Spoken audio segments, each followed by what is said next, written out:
Donc le truc c'est de lire 7 livres en 7 jours et d'uploader un vlog par jour. C'est qui a eu l'idée déjà de faire ça? Bonsoir, bienvenue dans ce vlog numéro 1 du Reading Rush.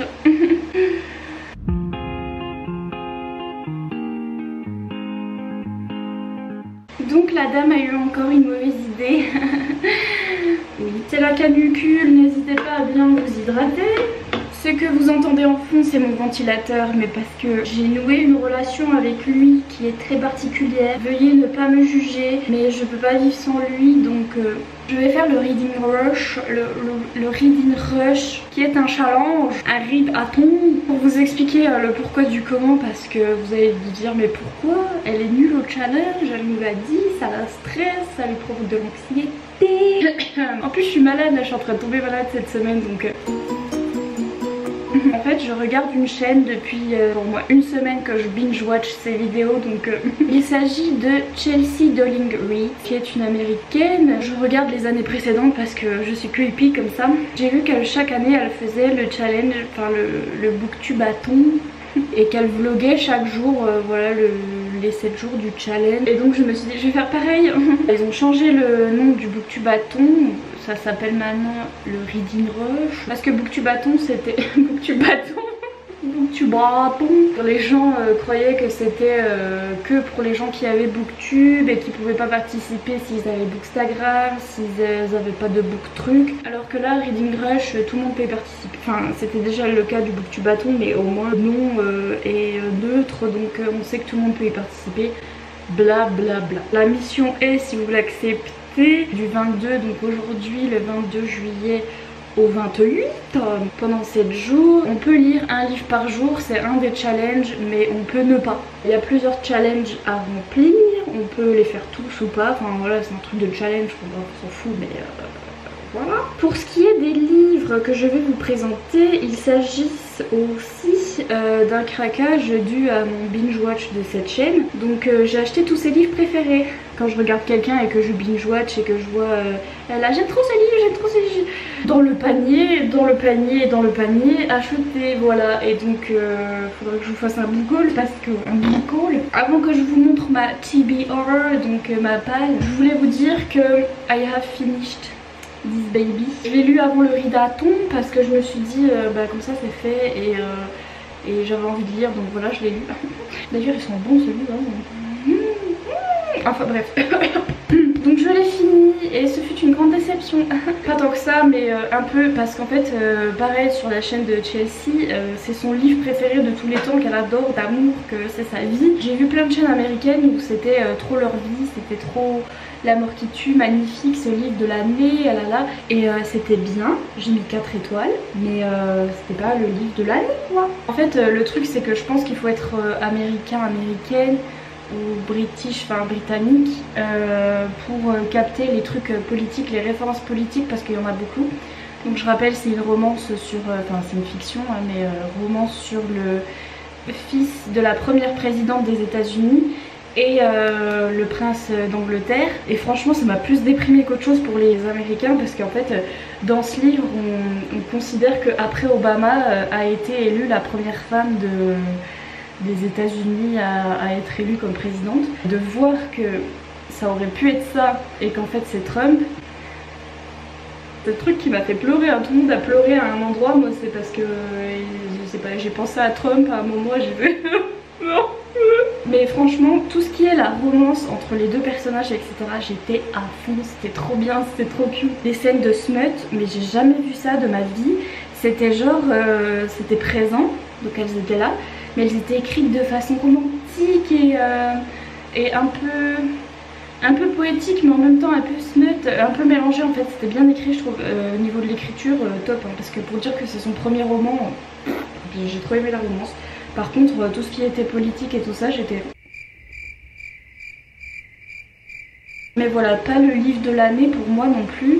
J'ai l'impression que les gens ils ont jamais lu de MM en fait, que les américaines elles ont jamais lu de MM avant, parce que certes c'est grave mignon, c'est grave bien et tout, mais enfin j'ai lu plein de romances MM comme ça qui étaient super bien aussi, et donc voilà, rien de révolutionnaire, mais c'est vrai que c'est bien écrit, et je pense qu'ils ont mentionné Macron une fois, j'étais oh là rapport avec une fanfiction et tout ça, j'étais ah je pense que quand on est en Amérique directement et que c'est notre que c'est notre temps, notre année et tout ça, et notre politique et tout ça, je pense que ça a plus d'impact qu'en étant français et en comprenant presque rien. Mais voilà, c'était très bien, 4 étoiles, mais ce sera pas le livre de l'année pour moi malheureusement, mais il est très beau, je l'aime. Et franchement n'hésitez pas à tenter, même si voilà, si l'anglais c'est pas trop votre truc, il y a des fois voilà, franchement les trucs politiques j'étais... Attends, j'ai dû les relire plusieurs fois parce que j'étais un petit peu perdue, mais la romance... Ensuite, on revient au pourquoi du comment on est là, donc le reading rush. Donc il y a des challenges, et presque tous les livres que je vais vous montrer c'est des livres que j'ai achetés suite à la fille que j'ai regardé ses vidéos et qu'elle a dit c'est mes livres préférés, et que j'ai fait ok je les prends. Alors le premier challenge c'est de lire un livre avec du violet sur la couverture. J'ai choisi The Fletcher. Oh, The Fletcher. Non, je viens de comprendre un truc parce que c'est rigolo. Parce que genre ce livre je sais qu'en audiobook il est narré par une fille que je connais, c'est Carrie Hope Fletcher. C'est la sœur de Tom Fletcher qui est un chanteur que j'aime trop et qui écrit des livres aussi. Et The Fletcher. Enfin bref, contre ça je suis désolée, il aura pas de... Enfin il va sans doute être traduit en français un jour, hein, mais il vient de sortir en anglais, donc faudra voir pour le français, je peux pas vous dire quand est-ce qu'il va être traduit. C'est une romance en fait sur une jeune fille qui vient de break up avec son boyfriend, et elle cherche un appartement parce que bah elle n'en a plus, hein. Et donc elle va louer un truc où le gars il loue que la nuit parce que lui il travaille la nuit, donc elle va louer l'appart, la nuit elle va y être, elle va y vivre, et après elle va travailler le jour. Et lui il revient le jour pour dormir et il travaille la nuit, enfin bref vous avez compris. Et en fait ils se rencontrent jamais vraiment, et va y avoir une romance un petit peu entre eux, voir quand est-ce qu'ils vont vraiment se rencontrer ou pas, et etc. Et ça a l'air bien cool, il y a un petit peu de violet là sur la couverture, donc c'est magnifique. J'ai hésité alors avec un autre qui s'appelle Foolish Hearts de Emma Mills. Celui-ci je l'ai pris parce que faut savoir que Chelsea elle est fan des Wendy et de Harry Styles en particulier, et elle a dit que celui-là c'était un petit peu, ça parlait un petit peu de la boy band culture, donc la culture des boy bands. Et j'étais oui j'achète, donc voilà, elle l'a pas encore lu, elle va le lire pour le reading rush, donc je sais pas, je pense que je vais commencer par celui-là parce que c'est un petit paperback comme ça sera plus pratique à transporter. Mais celui-là pourra être un des 7 livres, et aussi il y avait un petit peu de violet sur la couverture, donc voilà. Et j'aime trop le hardback, il est trop magnifique, il est tout en relief et tout.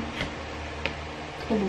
Challenge numéro 2, je mets 4 heures. C'est de lire au même endroit pendant tout le livre en fait, c'est te poser quelque part. Après on peut poser le livre et aller gambader, mais si on reprend le livre pour le relire, faut qu'on soit au même endroit où on était quand on l'a commencé. Et pour ça je vais prendre un roman graphique, un truc comme ça, une BD, parce que enfin voilà. J'ai choisi Pillow in the Woods, pareil, un truc rapport avec Chelsea. Un petit comics comme ça, c'est une petite BD en format souple comme ça. J'ai trop craqué sur le petit chien, et les dessins c'est trop beau. J'aime trop, c'est trop chou d'été l'intérieur. C'est trop beau. Ceux même qui sont pas très bons en anglais, ce genre de petite BD un petit peu pour enfants, franchement ça devrait passer, ça devrait être assez simple. Donc si jamais. Un autre challenge c'est de lire un livre qu'on voulait déjà lire l'année dernière et qu'on n'a pas lu encore. Pour ça j'ai choisi Every Heart a Doorway, donc de Shannon McGuire. C'est un livre que j'avais vu sur d'autres chaînes l'année dernière déjà en anglais, et que je voulais acheter, et que finalement bah, j'ai acheté ces temps-ci. Et c'est un tout petit livre comme ça, il est pas très long, donc pour les ridatons c'est très bien je trouve. C'est des histoires je crois sur des enfants qui sont allés dans des autres mondes, en mode comme dans les livres ils sont allés dans des mondes un petit peu extraordinaires, fantastiques et tout ça. Et quand ils reviennent chez eux, ils vont avoir besoin de s'adapter en fait à leur monde d'origine en fait, et ça va être leur histoire. Un autre challenge, c'est de lire un livre, le premier livre d'un auteur, donc le premier livre publié par un auteur ou une autrice. Pour ça j'ai Pillow in the Woods, c'est le premier livre de May Kay Green. The Flat Chair aussi, c'est le premier livre de l'autrice, donc ça le fait aussi. Challenge numéro 5, c'est de lire un livre avec un personnage non humain, un personnage principal non humain. Pour ça j'ai déjà Pillow in the Woods, qui est c'est l'histoire d'une petite fille qui va dans la forêt à côté de chez elle, qu'elle aime trop, et elle va rencontrer un espèce d'esprit de la forêt, donc voilà, c'est un personnage un peu non humain. Qu'est-ce que je vous ai montré d'autre? Il y a aussi celui-là qui va remplir un autre challenge, donc là c'est un livre en français que j'ai acheté, je l'avais montré dans un vlog, dans cette collection là chez Fleurus, parce que j'aimais trop cette collection, elle est trop magnifique.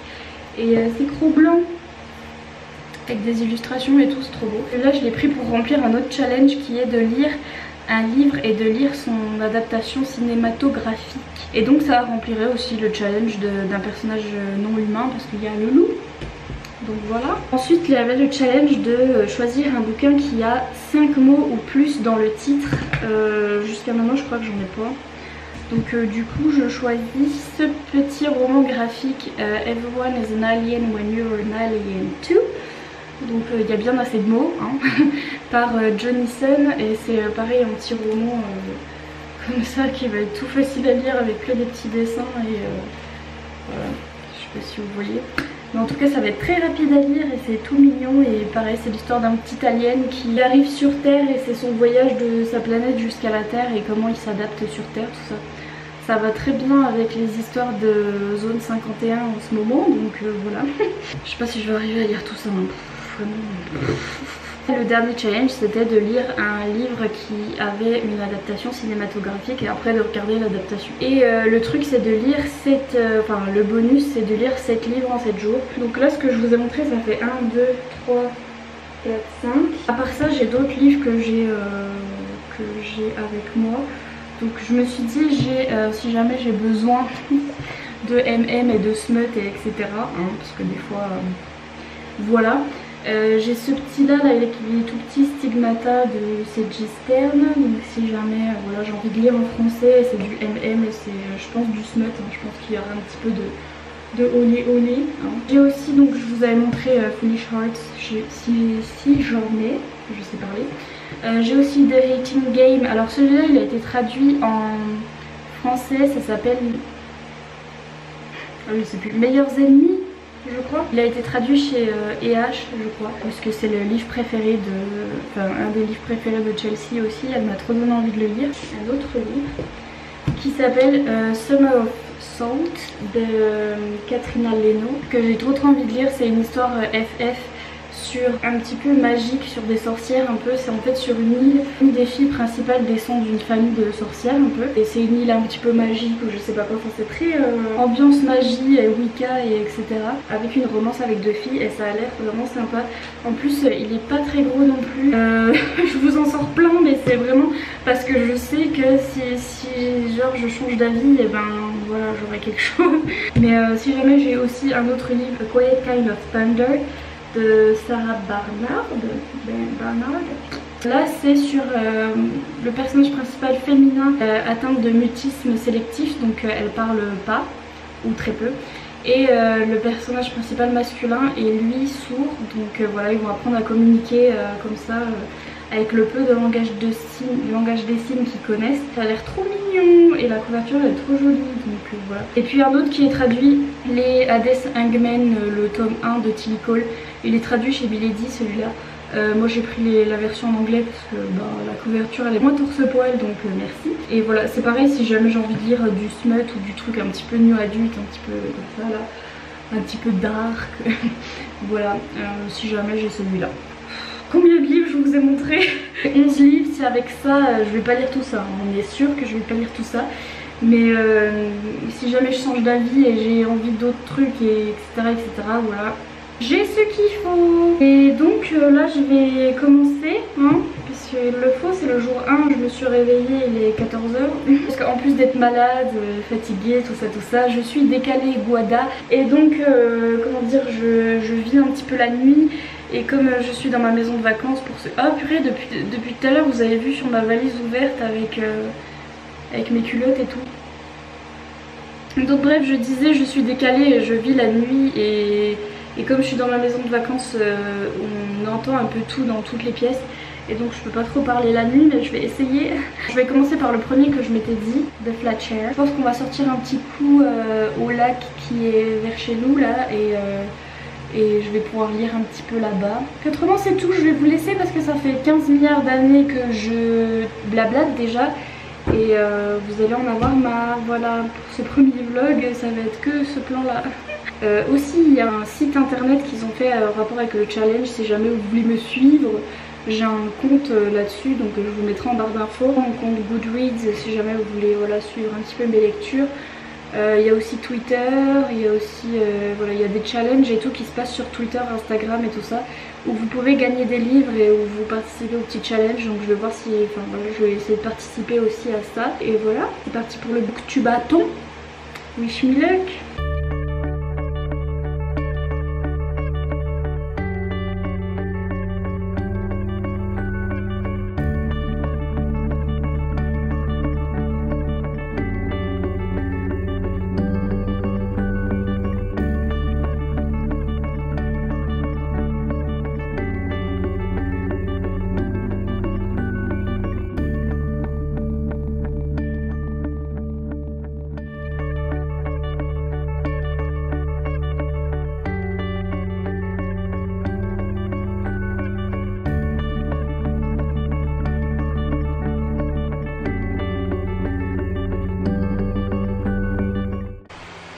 Bon, il est 1h du matin, donc on est officiellement le jour 2. Mais le truc c'est que je me suis endormie ce soir et là je suis réveillée, donc je vais rester réveillée un bout de temps la nuit. Donc je vais pouvoir continuer à lire cette nuit. J'en suis sur la page 23, donc c'est pas beaucoup. Là je vais continuer maintenant, donc voilà. J'avais juste oublié de clôturer le vlog, donc je me suis dit je vais faire maintenant.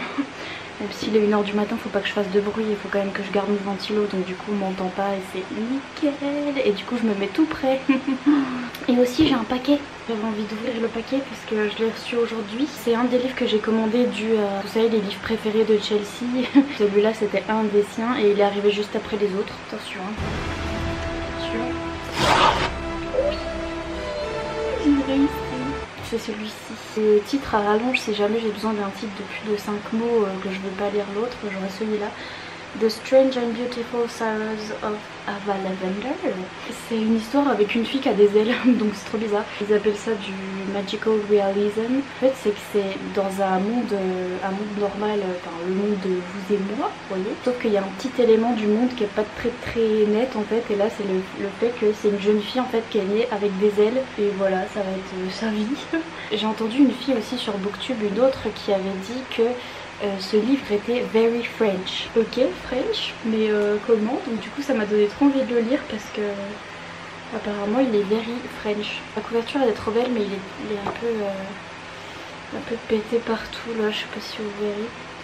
Et ouais, j'aime pas trop la sensation de la couverture, mais bon c'est pas grave, j'aime bien la plume, c'est trop beau. Donc voilà, je vais vite m'en aller avant que vous en ayez trop marre de voir ma vieille tronche. Même moi j'en ai marre, donc voilà, je vais vite vous dire au revoir et à demain pour le prochain vlog. À part ça, j'espère que ça vous aura plu ce premier vlog. N'hésitez pas à vous abonner si c'est pas encore fait pour voir la suite de la semaine. Et je serai pas aussi près, je pense pas, j'espère pas. Il y a des bruits bizarres dehors. N'hésitez pas à mettre un petit pouce en l'air si vous aimez ce type de vlog, même si je sais pas si ça va être bien en fait. Par là faut que j'aille monter le vlog et l'uploader, mais bon on verra. J'espère que ça vous plaira. À demain pour de nouvelles aventures. Enfin aujourd'hui puisque c'est aujourd'hui, mais bon. À demain.